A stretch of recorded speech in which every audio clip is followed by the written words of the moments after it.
Hi everyone, Joy and Jason is back. Hello Jason. Hello Joy, what's up? I'm good, how are you doing? I'm hanging in. We're day like 30 something on the stay at home and don't talk to anybody thing. I know, right? It's been a bit of a killer this week. I think we're on week 3 and apparently week 3 is the worst. So I completely understand where you're coming from because you are now on week 4. So yes, you're definitely losing your sanity. A little bit. So But I'm that thing in the window. I'm hanging I'm hanging in there. We're okay. It's good to see you. It's good to see somebody. I know. I don't really leave the house too much. Not supposed to without masks and all this kind of stuff on. So it's good to reach out to somebody, even though it's a screen. I'll take it. Well, we take what we can, right? That's right. So last week we had a good conversation, and today, and we said that today we're going to talk about how to actually work out your physical environment. And this is a thing that's been a bit of a struggle because now if you're a parent like me, and you work at home and you have a business and you have to homeschool and you've got a toddler in the mix and all of that stuff, your physical environment becomes your brain, really, because I feel personally if you have a physical environment that's messy, you're not going to be very productive. So Jace, let's talk a little bit about physical environment. And so you're up for this conversation and just see how we can organize ourselves and our kids and, in that basically just our household and work it out so we can be productive. Yeah, absolutely. So when we're talking about our work environment, we're really talking about what does our environment look like? What does it feel like? What does it sound like? And so those things are very important, especially if you're coming into starting a business in the beginning. It takes a lot of concentration. Exactly. And so you can't do this when there's things going on and things are loud and crazy and how do I get this done, especially if you're easily distracted and you're trying to build a way not to be, like blocking out time and things like this. Your time looks maybe scribbled and you look back at it and say, what the hell am I doing here? Oh, that's when I was hitting the head with a banana or whatever it is. But yeah, what your work environment is extremely important, especially in a time like this. Exactly. And anybody who's watching this is probably going to understand there's a lot of people home with kids right now. Yep. You're one of them. Oh, yes. Yeah. And so now more than ever, it is so important to learn how to create a work environment that is conducive to success. So instead of asking me about this, because, I have 2 small kids, but just how it worked out, they are staying with their mother, which is in the next town over. And it just has to be that way because I see people sometimes here and there for work or business or what have you. And so her and I agreed that it was good that they stay with them. So why don't we flip the script here a little bit? Why don't we talk to somebody and get somebody's opinion and know-how? Because Joy, you have 2 small kids. Oh, yes. And they can be crazy like anybody else's kids. Joy, how do you I don't have any. What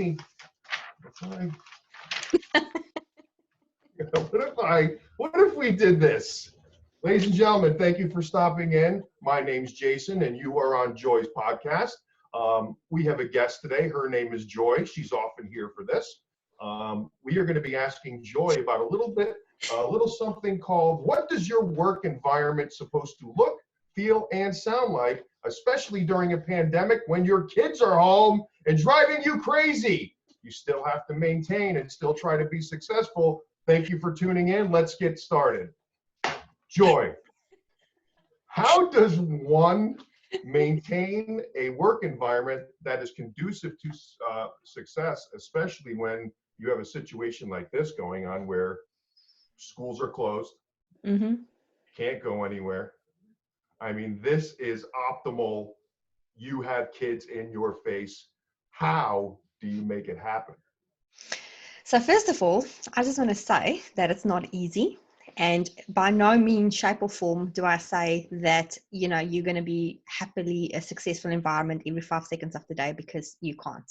Okay. So there is no pressure on parents, moms and dads that work from home, because you literally cannot have a thriving physical environment all the time. It's just not possible. But you can do little hacks to improve your productivity with your children being around you.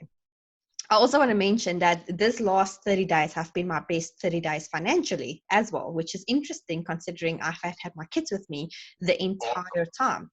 And I think it's also because I've prioritized the green dots in my business. So I refer to green dots being the things that you work on in your business is directly involving in making money. So because we tend to focus on the other things that doesn't really make money, which is things that you need to do, but like this video, we have to do it. It's it's part of our thing, but it's not directly leading to making money. Eventually maybe it can, but not yet. And so what I found is that, so me and my husband, we share an office. So this is our home office, which is in a kind of a state with the whiteboard at the back. But then I had to, because we both work from home, so we can't both be in the same office and shut the door, because can you imagine, we walk out here, the house will be in ruins with 2 children. So somebody has to watch them, and so whoever has got the most calls, which mostly he's got the most calls in a day, he gets the office. I don't have as many calls. When I have video calls, then I get the office. So, it's a balancing game. And so what we do is I put together for myself a little desk on the other side. So our dining room area is quite big, and there's enough space to have. So the dining room is very separate from where I've put my desk in. So I've got a little desk there right by the fireplace, which is really nice because it's cold in New Zealand at the moment. And so I've got a little desk there. I've got my setup here. And so it's basically the setup that I have, but I just move it around. So it's about a bit of a pain, but in a week, that is my space. So what I do is, the very first thing that I do in the mornings is I sort out their homework. So we have to homeschool. So I've got a 6-year-old and a 3-year-old. So I have to homeschool. There's no way around that, because we actually get things from school that we have to do. So I do the homeschooling thing, get it out of the way, get it done. So that's done by about 10:30. My time. And then in the time that my 6-year-old is doing the homeschooling, I do something similar with the 3-year-old, because obviously he's not on that level yet. And then we'll do a craft, or we'll do Lego, or we'll build a puzzle, or we'll just play with alphabet letters, or whatever we do. Okay, so that's basically then homeschooling done for the morning. Then I put them in front of the TV. There you go. Bad mother, but I do. So they get an hour of screen time. In that hour of screen time, but in saying that, it's either dance videos, so they can be a bit active, and dance videos. So they have this channel. Dance videos. I love it. So they've got this channel, this kids channel, where they do kids exercise on TV. It's pretty cool. So they do that. They do nursery. I try whatever they watch, let it be educational. Here in New Zealand, we have a free TV thing called TVNZ On Demand, and then on there they actually have like educational things for kids, but I prefer YouTube, to be honest. And so yeah, they watch something together that's educational or active. I make sure of that, so they use their brains for something. And in that time, I sit in front. So here's your first free hour since you've woken up that you get to dedicate to something toward business. Yes, and I have to also say, within that hour, I'll get 5 interruptions. So it's not just an hour of sanity, okay? And that's the reality with having a 3-year-old, because his attention span with the TV, doesn't matter what's on there, it's not very long, okay? Well, anyway, my kid is like that. He doesn't sit still for longer than 20 minutes, 10 minutes, actually. But then I make sure that when I sit at my desk, I knew exactly what I have to do for that task, because the night before, and this is the key thing, I'm already planning my 2 to 3 big things that I need to do for the day. Now, realistically speaking, 2 to 3 big things that I do would be a normal circumstance thing where I actually have 6 hours uninterrupted when kids are in kindergarten or in school. So realistically speaking, it ends up being either 1, or if I'm very lucky, 2 things for the day that I achieve. But it's 2 green dots in my business that I make sure that I achieve. So it's either a new client that I have to work on a funnel for, or it's a coaching, or it's a something. And then that hour that I sit there, that's a green dot that I'm focusing on. And then it's kids again. The last few days in New Zealand, we've had very bad rain and cold weather, so it's not really outside weather, and you can't take them to a cafe because everything is shut down. So you really just inside, you can't do anything else. And so we just, again, we do some activities, we do some playing. Crafts is a big thing. Just burn the energies. And then again at 3 o'clock, I have my other hour that I sit and do something. And if I'm very lucky, then I can have an hour and a half, depending on what they do. But it's two boys, and parents can relate to this. Two boys, especially 3 years in age between them, they don't gel, they'll fight. So you always get involved in the arguments, and parents will relate to this. And then that's basically when I get my other hour. So technically, I only have, if I'm very lucky, 2 to 2.5 hours a day that I have time to do. But like I said, if you focus the night before, you know exactly what you need to do in that time. You're very organized. And I even go as far as to map it out for myself, what I need to achieve in that hour. So like, for example, if I work on a funnel, I would say, okay, in that funnel that I'm building, I need to make sure that I've got the copy sorted. I need to make sure that I've got the videos linked up. I need to make, you know what I'm saying? So within that thing, that one thing that I need to do, I have actually broken it down as well of what I need to achieve in that hour. And then that's basically, and then 5 o'clock, I make dinner, 6 o'clock, the family eats, and then, you know, it's bath and bed for the children. And then 8 o'clock, I sit and I work. And Jason, you're not going to like this, but sometimes you just do not have a choice. I would work till midnight, and then I would shower and go to bed. I know, but that's what you have to do. Because realistically speaking, 2.5 hours a day is not enough, you know, to run a business. And No, especially if you build funnels and you do things like that, you know. But yeah, so, and that's what I have to do. But my point is, it's so doable because I've made sure that my working environment is good, and I'm very so the other big thing that I would also recommend, make sure that your physical environment, as much as it's hard to do with children around, try to let there not be stuff in your immediate space. Now, I don't know meter wise. I would say a meter away from you. I don't know what that is in American language, but 3 feet. okay. So, but like, make sure that that's neat and tidy. So what I try to do is when my kids play by me, when I work, sometimes my 3-year-old will build something with his blocks or Lego. I try for him not to be right there by me because I don't want to look down or look there and it's just a big mess. Because my mind, I'm one of those people, if I have a mess around me, I lose it. Like, I cannot handle mess. And with having children, and I know it sounds terrible, but with having children, it's really hard. So I let them make their mess, but they have to tidy it up with immediately after they finish. And they're not allowed to play with blocks and trains and Legos and color in all at the same time. They play with one thing, pack it away, and then you can play with the next thing. And that's how the other physical environment thing is how you keep your house actually more tidy as well. Well, it sounds to me like it sounds like you're running your business the way you're having your kids play with their toys. One thing at a time, always moving forward, nice and neat. So we've talked about this in the past. So time blocking, I've always thought was hugely important. So for you, especially in the situation that you're in now, time blocking is enormous. I mean, you know exactly right now from the time you wake up to the time that they're in bed, the hours that you can get things done. So hugely important, but not just time blocking, but the day before knowing what you want to get done the very next day, because I'm a big proponent of every single day you're moving forward in your business, doing something. Correct. You call that, you call it a green dot. Yes. Every day that you're moving forward is a good day and you're doing something important. So we're right. I like the way you do it, especially in a time like this. It's just so crazy and maniacal out there. But I want to show you my phone screen for the people that's listening to this on actual audio. So I actually have color codes on my calendar. So if you go into my calendar, I've got different colors in my calendar. Now my calendar is pretty empty, but normally it would be super full in the daytime. But that's what I do. Everything in my calendar is color coded. So everything, like if I look at green on my calendar, that's my exercise time and it's going out time and anything that I'm actively going out to. So I've got 2 different types of green. So like a dark green, and this is just an example, you don't have to do this, but this colors that work for me. So dark green is my exercise, my quiet time, those type of things. My light green is when I actually have an actual meeting that I have to go to or, things like that.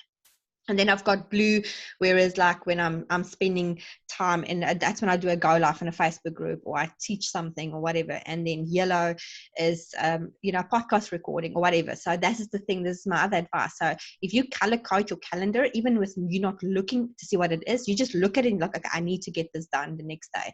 That also helps a lot. Take some brain power. What can you say to the parent at home right now, whether you're going through a pandemic Yeah. or not? What can you say to the parent who's trying to make a business, but just does not normally organize their life in this manner, and is just trying to, we want to get there. We want to be able to color code, green means outside and yellow means I'm in the kitchen, and maybe not that bad, but where can I start if I'm nowhere near that? I think you need to sit down and write down your priorities, because that's what I did. And mind map, look at okay, so I always say this to my students too. Climb in an imaginary airplane and fly up and look at your life at a 6,000 foot view. Look to see, what are you doing every day? Is that working for you? Look to see what you're prioritizing, what you don't prioritize, what you should be prioritizing, those type of things. And it is actually amazing how stupid you can live. I know it sounds blunt, but I was exactly the same. When I did that to myself about a year and a half ago, I was like, bliksem. Okay, bliksem is like Afrikaans word for like, I don't know. I was like, how much time am I wasting doing crap in my life that doesn't mean anything? Be honest with yourself, right? Be honest with yourself. And I was like, I would binge watch. Okay, this is probably 2 years ago now, but I would binge watch a series, on a weekend. And I know a lot of people do it, and sometimes it's fun to do that. But if you want to build a business, I mean, let's be realistically, you're not even going to remember those episodes 2 years. I don't even remember what I binge watched 2 years ago, but I do remember a video that changed my life 2 years ago that I watched. You know what I mean? So, as in an educational video. So do things that is important, and do things that actually makes an impact in your life. So climb on your imaginary airplane, look at the things where you spend your time, and say to yourself, is this actually really where I'm going to spend my time with? Now, I looked at, like, for example, if I wash the dishes at night, I have my podcast. I listen to different podcasts, and I would listen to a podcast, or I will have my tablet sitting on the windowsill watching some video of something educational that's teaching me something in my business. So every moment I have that I can teach myself something, I take it, I grab it. I know in America you guys put washing in the dryer and that's how you do it, but here in New Zealand, mostly we hang washing up. Washing in the dryer? What? Yeah, like, if you dry your washing, here in New Zealand, we hang it up. We have pegs. We go outside and we hang our washing up. The pegs. The pegs. And, but yeah, so when I hang the washing, that's what I do. I listen to something educational. I listen to how I can improve my life. And that's the number one way to start, because you know what? In my opinion, if you don't grow yourself, you're never going to actually be clever about where you spend your time. And if you're not clever about where you're spending your time, there is no way in hell you're going to have a successful business. Because if you're not disciplined, you're not organized, you don't set your goals, you are not going to have a business. It is as simple as that. You're probably the same, Jazz. I don't know one single success person that is not good in all three of those fields, because that's what you do when you run a business. And that's my biggest advice, is look where you spend your time. And are you spending it wisely? And if the answer is no, then change your habits. Audit your time. I love that. And if I could add on to that, something that I did that definitely was helpful. So audio books, especially if you're starting out and you're doing self-help books, or how do I grow a business, or whatever it may be. If you could get an audio book, and when you're in the car just driving somewhere, throw it on. Now, I do want to say that I'm probably the worst at what I don't think I'm retaining information when I'm driving. I feel like I'm concentrating more on driving, and that whatever that is just in the background. You will be surprised at what your subconscious mind picks up when you're just driving. It's taking in all that information. So when you go back to it at a later time, or you'll remember something that you can't believe, where did that come from? It seeps in. Don't just think that you're not taking that in, because your brain is open and it is taking in everything. Yeah. Definitely. You know how many times I've done go lives, and this is going to be the weirdest thing. Or even when I sometimes teach my students, things comes out of my mouth, and then I'm like, that was good. Where did I hear that? But seriously, and it's because I know, and it's like wow. Or I would just sit and I would, because I take a few hours a week, especially like this, but this is where my evening hours comes in. So I take a few hours a week and I'll plan my content for the next week or so, and I would just sit and I would just, all these topics will just, like things that I can talk about will just flow out of my brain, and I'm like, where on earth? But it's true. It's because you're constantly taking in information, and somewhere your brain just goes bzzz, and it just does its own thing. So I 100%. completely agree. Awesome. Well, I'm going to hand it back over to you now, because now I feel like I'm falling apart at the host and I don't know how to go. I feel like I've heard everything I want and I don't know how to, what's next? Well, that's basically it. So, what my advice is, and I think Jason will agree with this, is that if your physical environment is a mess, your brain is going to be a mess. And ideally, what you want to do is you want to make sure that your physical environment portrays your mind. I mean, there's a fun fact here. I don't know exactly percentage, but I read an article a wee while ago where there's a very small percentage of people in this world, I'm going to thumb suck and say 10%, it could be less, that actually can work in a chaotic environment. They would have stacks and stacks of papers and books everywhere, and their computer will just like peek out underneath the mess, and they can work like that, and they're super successful because they have a mind like that. And the reason why they can do that is because they're literally actually very brilliant. They are like beyond smart people. But that's the thing, not everybody has like a super smart brain like that. So not everybody can do it. And for the majority of people on earth, you cannot thrive like that. And you can say like, oh, I can work in a messy environment. But then if you can, then that's great. But have you actually looked at your success levels and how you've actually achieved things? If you haven't achieved things, then let's be honest, it's a lazy habit not to fix your environment to be better. Yeah, if you take your 10,000 foot view and you look down and realize you're spending 80% of your time sifting through chaos, you're not the one that can work in an environment like that. Exactly. There you go. So the small percentage of people that don't really. You're not one of them. Yeah, you're not one of them. So get out your calendar. That's the reality. But yeah, so that's I think the biggest thing. And also we want to remind you guys to please do a favor and subscribe to this channel and hit the bell button and the notification button. We would really appreciate that.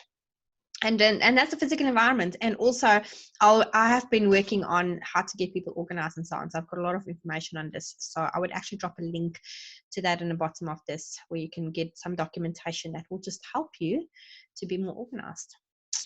Cool. Sorry I flipped that whole thing on you today, but I think it worked out well. You gave a perspective today that I simply could not give. So awesome.